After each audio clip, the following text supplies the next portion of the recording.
There is no denying the fact that inadvertently we have strengthened our enemies. We have strengthened Boko Haram via those deals. So they kidnapped girls.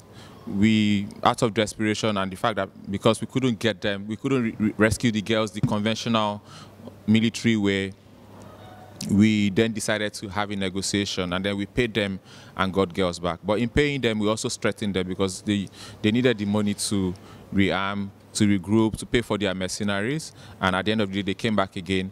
But let us understand that this situation is essentially new to Nigeria.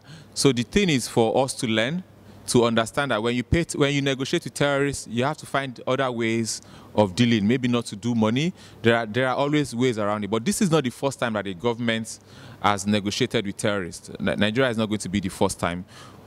So let's admit it's come back to bite us, but it's unfair to say that the president is sponsoring terrorism. We would find ourselves in situations where as soon as you stop fighting a conventional war or asymmetric war with respect to Boko Haram, as soon as you stop fighting the battle and you start to try to talk it out, you are negotiating.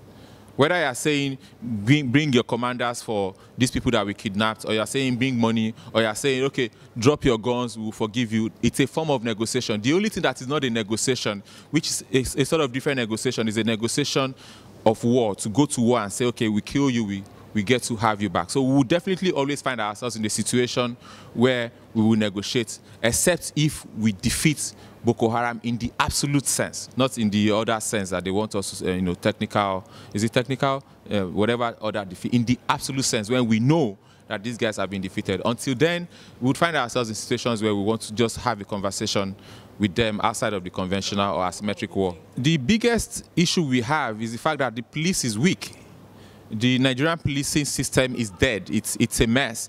And that has meant that situations that would have required for the police to manage and do things, we now require the military. Nigeria is one of the most militarized countries in the world. We practically have our military in virtually, not every part, but in virtually every part of the country. And that has meant that the sort of military might that we would have deployed on this enemy has not been dissipated across the country. So we've not had to, and in economics, when your resources are spread, it limits, it's the opportunity cost of that battle is the spread of the military all over the country. So we first of all have to understand that we need the police to be effective to fight terrorism, because if the police is effective, then soldiers will not be doing the job of the police, then soldiers will now be available to do the job of soldiers. We need resources, we need more arms and ammunition, but most importantly, we need to do better with our intel.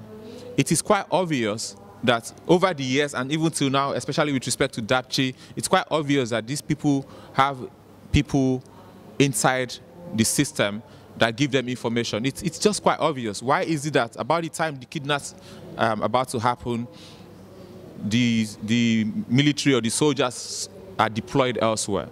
That's not a coincidence. There's definitely something there. So we need to do better with our intelligence. We also need to do better with filtering the system in such a way that we don't let people that are not supposed to have information have information. We have a long way to go, but we must understand that the battle is asymmetric, which means that we're not going to just fight a conventional war. It's a different kind of war entirely.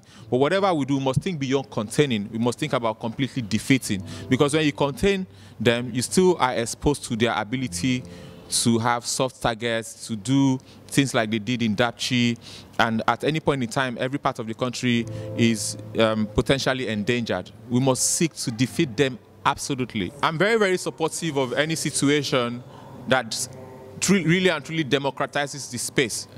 One of the reasons why I supported Not Young to Wrong, even though not passionately, is because it opens up the space for participation. So it's a good thing for Nigeria that a lot of young people, maybe you should not exactly call them youth, because some of them are above the defined age of youth, whether for Nigeria or United Nations or even the African Youth Charter. But to say young people, so I'm excited that a lot of young people are coming on board, because that would elevate the conversation and the debate, and that hopefully would influence the kind of leadership we get, not just in 2019, but in subsequent elections.